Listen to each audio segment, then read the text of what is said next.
મહત્વના સમાચાર સામે આવી રહ્યા છે। બનાસકાંઠાથી લોકસભાની ચૂંટણીમાં ક્ષત્રિયોને મનાવવાનો મામલો। રાજ્ય ગૃહમંત્રી હર્ષ સંઘવીએ બંધ બારણે બેઠક યોજી। ડીસાની ખાનગી હોટલ પર ક્ષત્રિય સમાજના લોકો સાથે બેઠક યોજી। બનાસકાંઠામાં બંધ બારણે ક્ષત્રિયો સાથે ગૃહમંત્રીએ કરી બેઠક। ડીસાની ખાનગી હોટલમાં પાટણ અને બનાસકાંઠાના ક્ષત્રિય આગેવાનોને બોલાવાયા। પુરુષોત્તમ રૂપાલાની ટિકિટ ન કપાતા ક્ષત્રિયોમાં વધતી જતી નારાજગીને ડામવાનો પ્રયાસ। પાટણ બનાસકાંઠાના સાંસદ સહિત બંને જિલ્લાના આગેવાનો હાજર।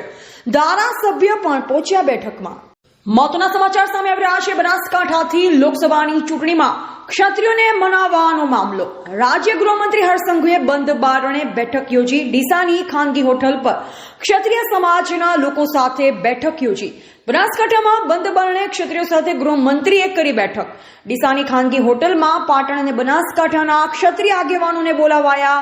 પુરુષોત્તમ રૂપાલાની ટિકિટ ન કપાતા ક્ષત્રિયોમાં વધતી જતી નારાજગીને ડામવાનો પ્રયાસ। પાટણ બનાસકાંઠાના સાંસદ સહિત બંને જિલ્લાના આગેવાનો હાજર। ધારાસભ્ય પણ પહોંચ્યા બેઠકમાં।